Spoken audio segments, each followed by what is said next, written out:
Միջազգային վիճակագրության համաձայն ազգաբնակչության մոտավորապես 10%-ը հոգեկան այս կամ այն խանգարումներ ունի։ Ըստ ուսումնասիրությունների ավելի շատ այս աճը գրանցվում է ի հաշիվ նևրոզների։ Այս ամենի պատճառը ոչ թե կենսաբանական գործոնն է, այլ սոցիալական, տնտեսական ու նաև քաղաքական պատճառները։ Ինչ վերաբերում է նևրոզներին, ապա դրանք ավելի շատ գլուխ են բարձրացրել 1988 թվականի աղետալի երկրաշարժից, էներգետիկ ճգնաժամից ու նաև Ղարաբաղյան պատերազմի տարիներից հետո։ Ներկայումս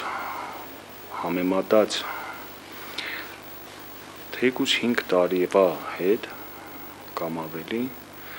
գրանցվել է եւ օրական էլ ավելի ավելանում են նևրոզներով տառապող հիվանդների թիվը։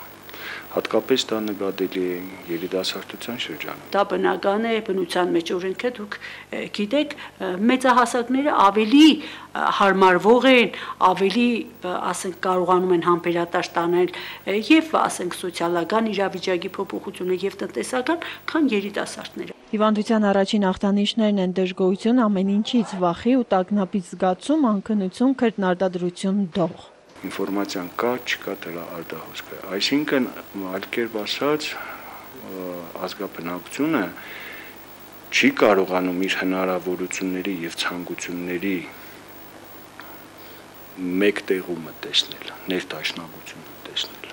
Հոգեկան սահմանային վիճակում գտնվողները կամ նևրոտիկները ի տարբերություն այլ հիվանդների վտանգավոր են ոչ միայն իրենց այլև շրջապատի համար։ Մարդը կարող է արտաքուստ շատ առողջ լինել, սակայն պահի ազդեցության տակ կարող է ունենալ հոգեկան շեղումներ եւ ինքնասպանության դիմել։ Սրանք նևրոզների հաշվին են գնում, գիտեք, այս անցումնային վիճակների հաշվին, բարձրացում ինքնասպանությունների, քան բուն հոգեկան հիվանդությունների հաշվին։ Եվ չզարմանաք իհարկե նաև այս բոլոր ֆակտորները բերում են վերջին հասվով խանգարումների արդյունքում նաև միգրացիայի մեծացման։ Կարևորելով հասարակության ինքնագիտակցության բարձրացումը, մասնագետը նշեց, որ հայերը աստիճանաբար ձերբազատվում են հոգեբուժի օգնությանը դիմելու բարդույթից։ Թվի ավելացումը ոչ միայն պայմանավորված է հիվանդագին վիճակի բացարձակ թվի մեծացման հետ, այլ նաև պայմանավորված է մարդկանց իրազեկման բարձրացման, այսինքն որ գոյություն ունեն այսպիսի ծառայություններ եւ իրենց դիմելության բարձրացման։ Հոգեկան սահմանային վիճակին չհասնելու համար մասնագետները խորհուրդ են տալիս լինել մի փոքր անտարբեր, ավելի սառնասիրտ դատել։